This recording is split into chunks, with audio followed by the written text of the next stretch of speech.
the books, but can you kind of take us from joining this club to how you finished on such a high note? Yeah, joining the club. I mean, I didn't really know what to expect, to be honest. Honestly, it was welcome arms for me coming in. Great room of guys, great locker room of guys. I didn't know what my role was going to be coming in, obviously off the waiver wire, but I had a great time. Obviously, learned a lot with the position change and whatnot, but it was a great time, a great season, I think, for myself. What did you learn, or what do you think you grew the most in this season? I would think learning the why behind things. I mean, obviously, it being your first year playing a specific position, a new position, you learn like the technical side of things and what to do.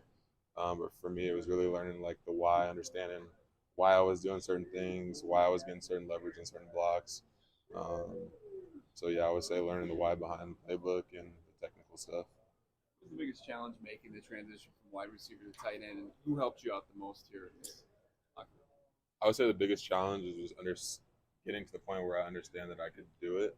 I always knew I was definitely willing to put my head in and get physical with things. I just wasn't. I didn't know if I was capable of really doing it or not. Um, but I think throughout the course of the year, I kind of proved to myself that I was more than capable of handling what I needed to do. But like I said, the group of guys is outstanding in this room.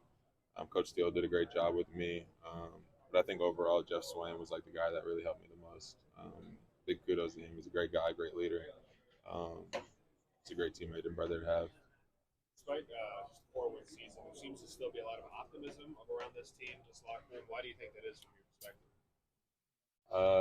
I think it just goes back to like what I said earlier with the great group of guys that we have. It was just unwavering belief amongst the locker room every week that we were going to go in and win the game. I've been on losing teams before in college where teams kind of fall apart and you kind of feel that energy, and I did not get a sense of that here at all. From the coaches at all, from guys at all.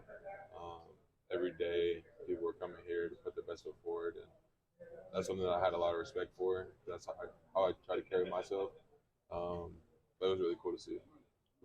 Harris was saying earlier that it was just kind of a 1 week at a time attitude every week, regardless of what happened on Sunday. Is that what you got the sense of? Yeah, no doubt. I mean, that's kind of how you have to do it in this league, obviously. But any profession is kind of one day at a time, one step at a time, 1 week at a time. And I feel like football gives you the structure to do that because each week is a completely different week, a completely different team.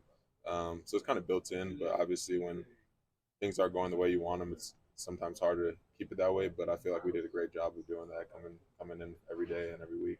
When you came in here, did you sense a different attitude, a different approach from the guys? Did it feel different? As far as just other teams you've been a part of? Yeah, I mean, definitely like I mentioned before, like coming from Stanford, we were a losing team all my 4 years there, I mean, minus the COVID year, but it was definitely a different sense of attitude, sense of urgency, sense of belief in the guys, regardless of the situation. So it was a cool thing to be a part of.